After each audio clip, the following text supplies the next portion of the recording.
from the gist of it, he figured out the money is quite important to me.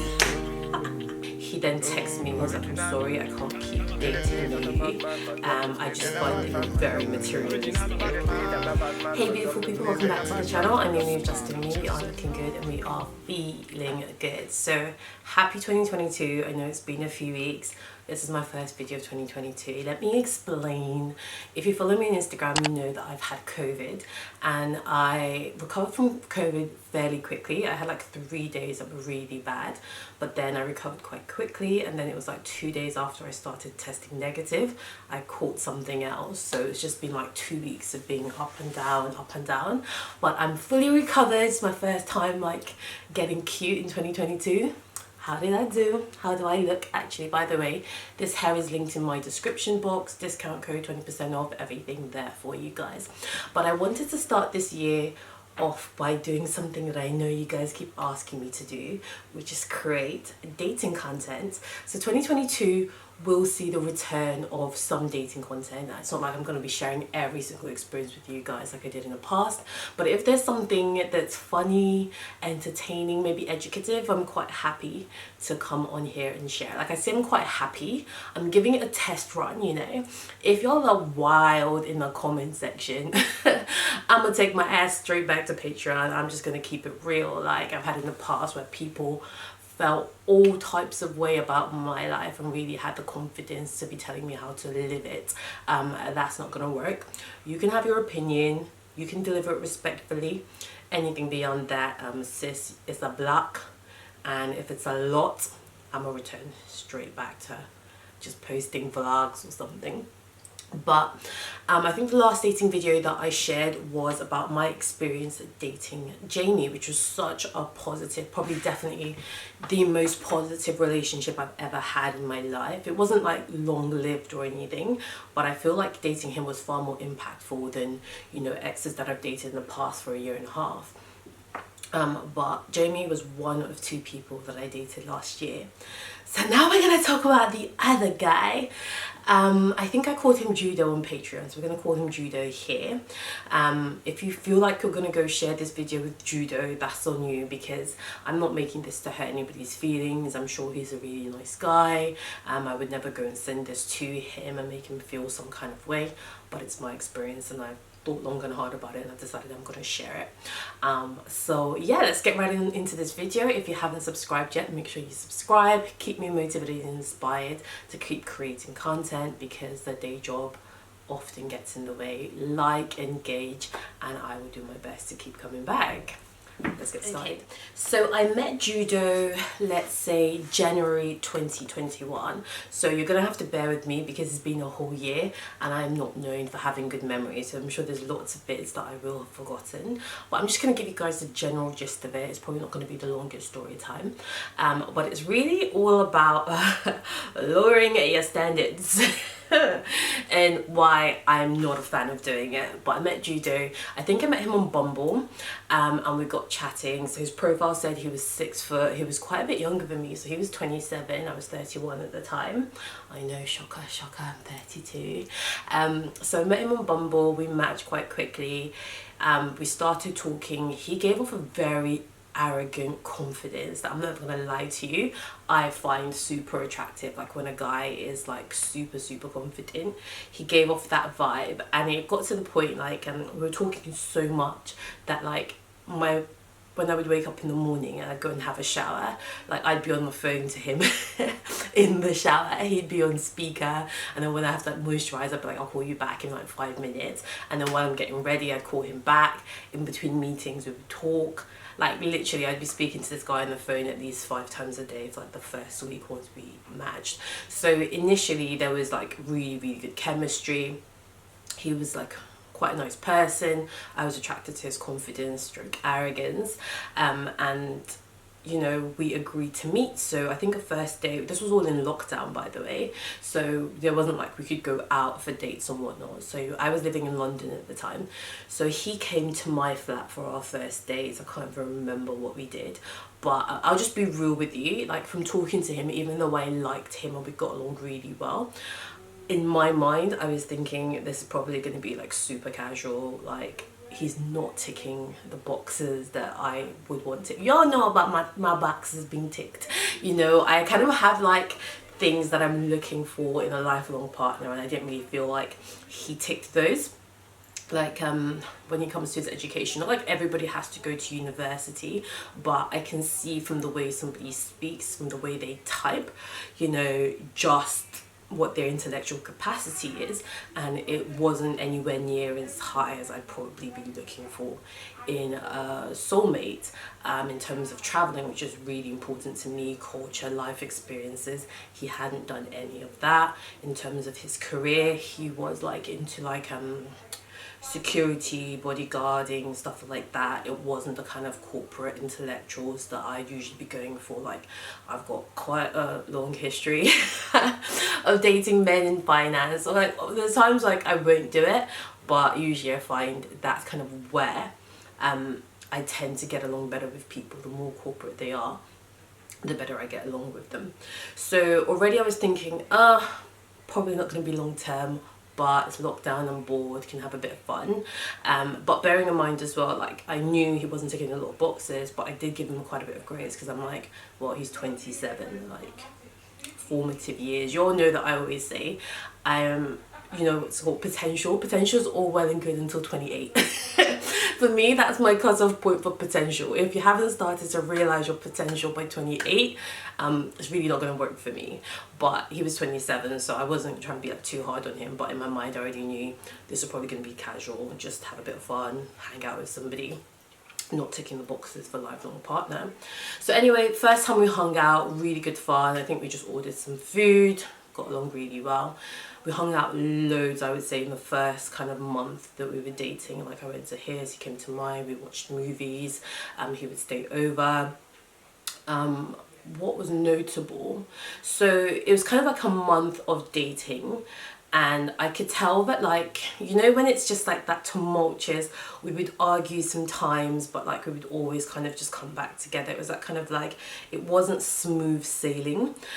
He played a lot of games. Like, I could see his age in the way that he behaved. Like, if I was like, "Are you free Wednesday?" he'd be like, "No, sorry, I'm not." And he wouldn't be like, "But I can do this day." He would just leave it, and then 2 days later he's like, "Hey, what you up to? Want to see you?" I'm just like, what is the actual point of that? Like, he would do that a lot. But anyway, so it was about a month of like a bit of tumultuous dating, quite a bit of game playing, pretty much on his side. But I think as well, the fact that I didn't really see him in a serious capacity, I'm like, boo, you can play all the games you want, like, I'm really not that bothered. But I could tell that he was a lot more emotionally invested than I was. I remember maybe 2 weeks into dating, he got super upset, and he was like saying he was gonna go home, and I was just like, why? Like, it was super random. And he said to me, like, I can tell that you see me as a stop on your journey, not the final destination. Like, he actually said that to me, and you know, he don't know what to say, because it's not like it ain't true. This is kind of how I saw him, and you know, it was funny that he picked up on that, and he was like, and I don't like that, because for me, you're kind of like my final destination. So after that, I just like, you know what, let me not put him in a box of like, never gonna go anywhere. Like, this guy is, I can tell how much he likes me. He tells me a lot, he's giving me a lot. It's not perfect, but like, emotionally I can see that he's invested.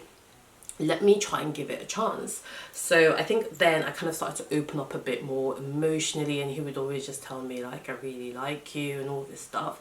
And then it was coming, so this was at the start of January, then it started coming towards Valentine's Day, February the 14th. So maybe about a week before Valentine's Day. And bearing in mind, I'd been to his flat. It's not like, it was a nice flat, but when he's come to mine was like significantly nicer. I have a lot of designer stuff on display. Like, I'm just trying to figure out what could have triggered what I'm about to tell you next. And in my mind, this is really the only thing. Like, because it wasn't like we could go out to eat or go to clubs where he could spend money on me. But I think you could see, like, from the way he was living and the way I was living, that your good sis likes nice things and she's living well. So it's about a week before Valentine's Day, and he texts me and he was like, I want to ask you some questions. I'm like, okay, fire away, ask away, weird, but whatever. And then he was like, do you prioritize money over travel, over connection, over like all these things? Like, you know, he was not saying do I prioritize, he was like, what's more important to you? And then he would say travel or this, or money or this. Like, I can't remember all the stuff he said, but from the gist of it, he figured out the money is quite important to me. Of course it is. Your good sis doesn't want to suffer. She doesn't want to be broke. And I'm not going to lie to you. I'm not going to be like, oh my god, no, money's not important, you know, to make you feel good or whatever. No, money is important to me. A lot of things that I like, to go out, eat well, travel, they all cost money. You know, so he's asking me these questions and I thought it was super random. And then at the end of it, maybe like 2 hours later, he then texts me and he's like, I'm sorry, I can't keep dating you. I just find that you're very materialistic. Like, he went in on me. I don't even remember half of it, but he called me very materialistic. He was like, you don't value people, you value things above people, da da da da da. And I was just like, excuse me, what? Yeah, insulting me because of what? Like, literally, what the hell happened to like bring out this conversation? Like, the most money you have ever spent on me was maybe like £6 when you bought me a Starbucks breakfast. Like, I haven't asked you to take me anywhere, I haven't asked you to buy me anything. Everything I have I bought for myself, but you feel insecure because you can see that maybe career wise I'm much more advanced than you. In terms of the things I have in my own home, I'm much more advanced than you, and it makes you feel some kind of way. And maybe coming up to Valentine's Day, maybe he couldn't do what he might have thought my expectation was for him to do. So all of a sudden it's, I'm materialistic, I don't value people, I treat people badly. And I was just like, wait, who have you ever even seen me treat? We have been in lockdown. The only times we have spent have been together. There's not been anybody else. And he's like, you treat people badly. And I was just in shock, and I was like, how freaking dare you? You know, like, if you want to end it, fair enough, but where the hell do you get off calling me materialistic, saying I treat people badly? Like, give me one example of something I've said or done, you know, that justifies you coming at me in this way. And of course he couldn't give me anything, and we just kind of stopped talking. 2 days later I kind of processed it and I realized, do you know what? Is this that situation where the guy dumps you before Valentine's Day and then he's going to try and pick up with you after? So I just said to him, look, if this is all about Valentine's Day, once this passes, do not text me, do not message me, like, we're done. Like, if you've done all of this because you didn't want to do anything, just leave it there, we're done. He's like, yeah, we're done. I'm like, okay, cool.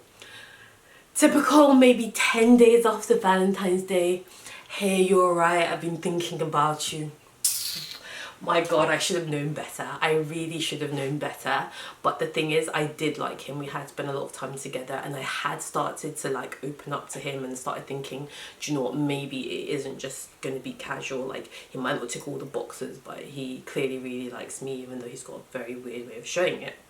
So I started to entertain it, and we hung out again a few more times. He would still play all these games. I felt like the more insecure he felt about, you know, our situation, not just that maybe I was doing better in life, but also that he liked me more than I liked him, and that kind of made him feel some kind of way, because I think he's never really liked anyone before. He's just kind of like, oh, girls are this, and it's hard to explain his personality other than like, probably most of the time he's been an F-boy, effing over girls left, right and centre because he's very good looking.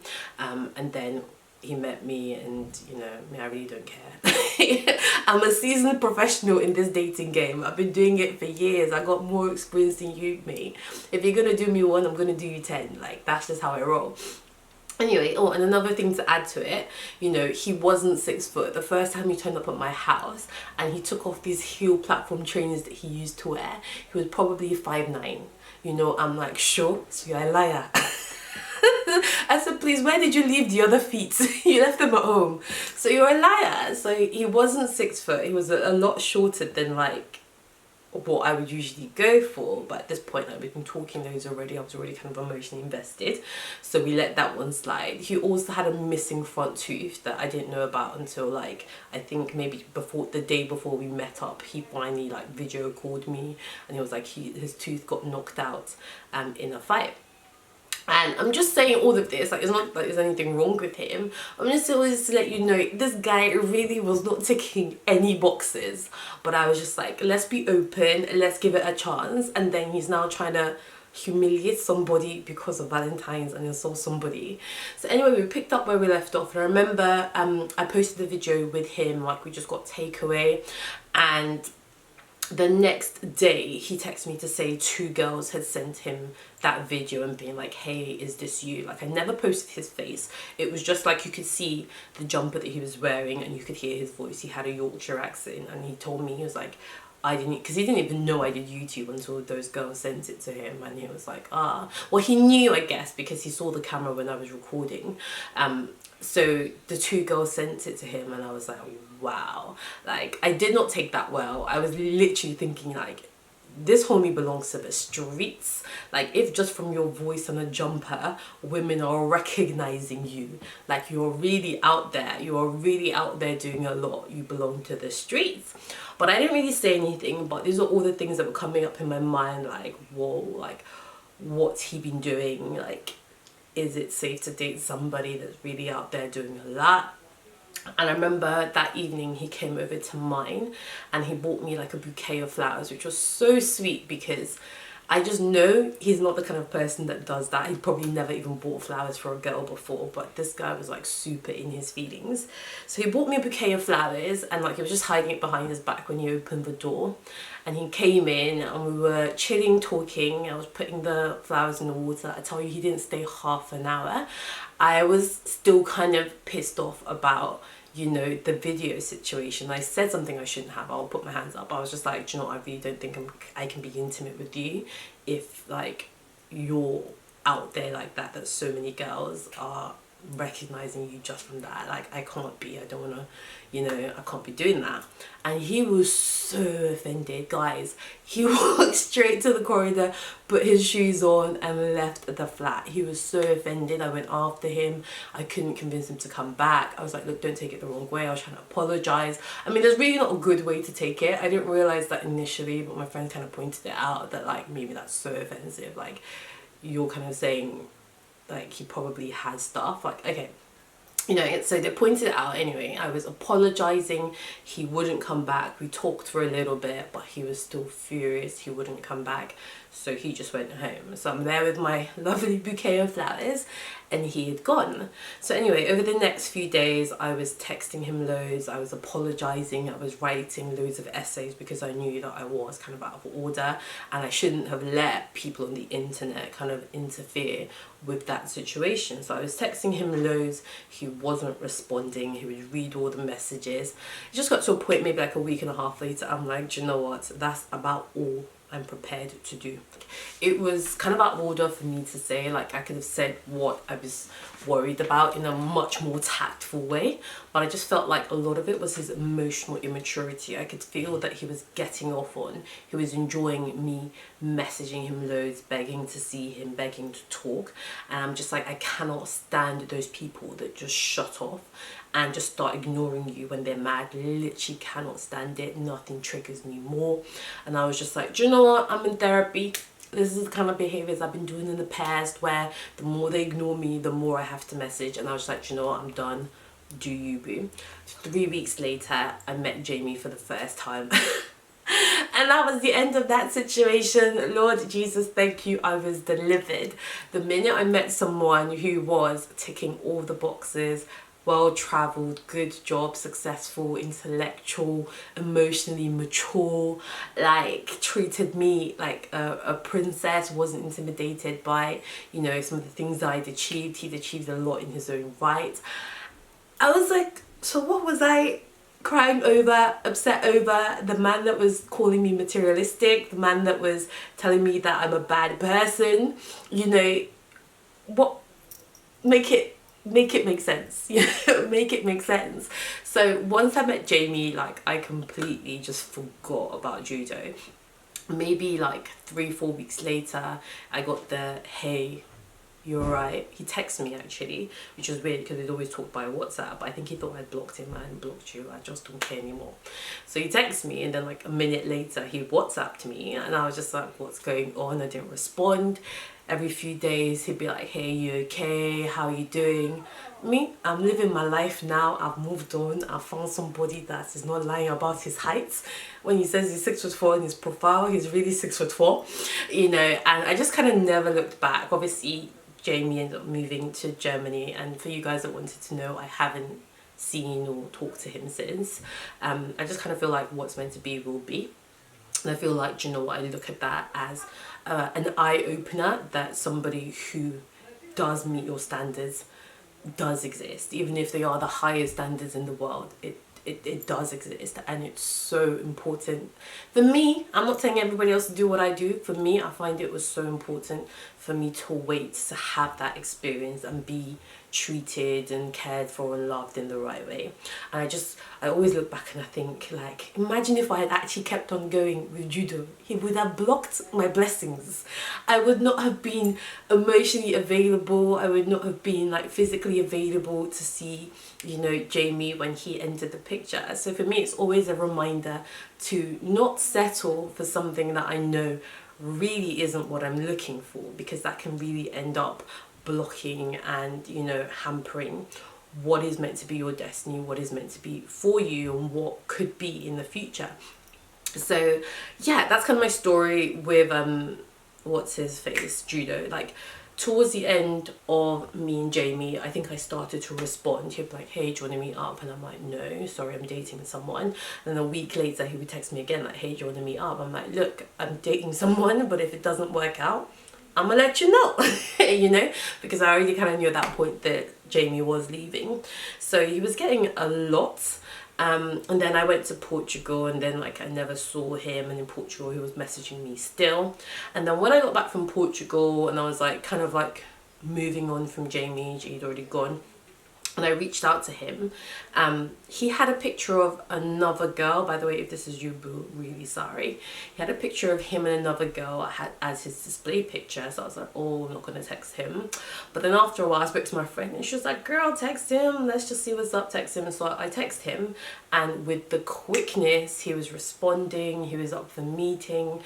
We were trying to like figure out a time to see each other, but now he seems to work a lot of evenings, whereas I work a lot of daytime. So probably about 2 days after I texted him the photo of him and the girl that looked like his girlfriend, because I don't know how else you're going to put somebody as your WhatsApp display picture if you guys aren't like super serious or official. But that picture came down 2 days after I texted him. It was a picture of him, his mum and his grandma. And then for like the week that we were talking, where we were trying to figure out when we would see each other, it was that picture of him and his mum and his grandma. In the end, I said to him, look, I just don't think our schedules work. You're only available during the daytime. You work weekends, you work evenings doing security somewhere. I'm not available as the times you are, so I really don't think this is gonna work out. And he never responded. But a day later, another picture of him and that girl was back on his WhatsApp profile, and I was just like, oh god, the emotional immaturity. I just can't deal with it. Like, who is this girl? Like, does she even mean anything to you? It just wouldn't even, I wouldn't put it past him that maybe it's his ex from like 3 years ago and he's posting pictures to kind of trigger me or something. I really don't care. I think he waited about a week, and then after a week, I don't think he's blocked me, but you know when they delete their number so they can't see your profile picture anymore, I can't see his profile picture anymore. But for me, that's kind of my hands done. I kind of knew right from the start that it would be one hell of a stretch me having a future with somebody that didn't tick those boxes that I'm looking for in a partner. But I thought, hey, let me give it a go. Let me see. And come and see how this 27-year-old boy with his chest came to embarrass me.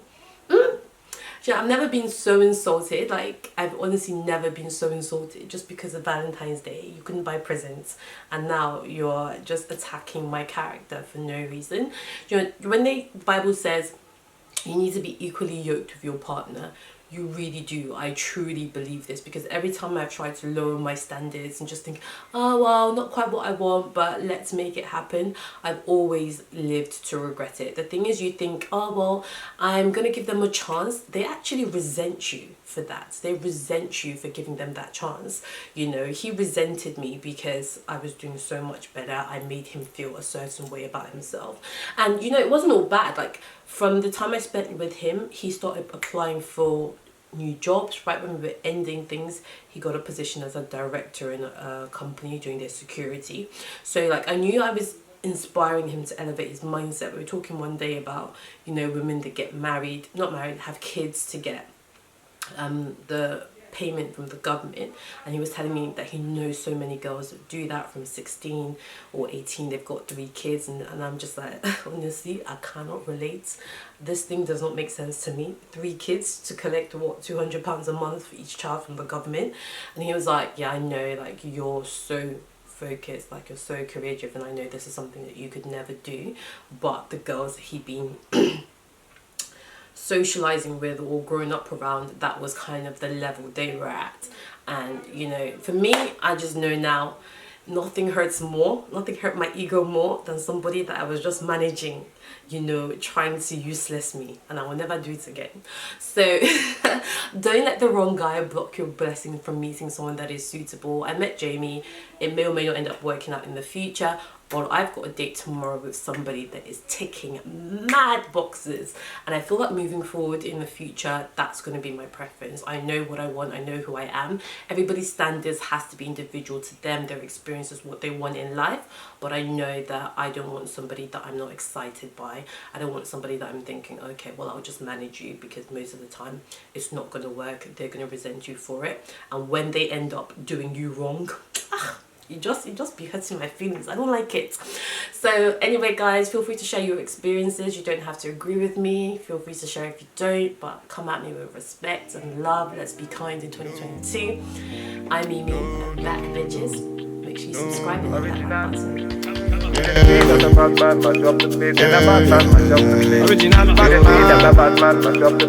like button. Just say no.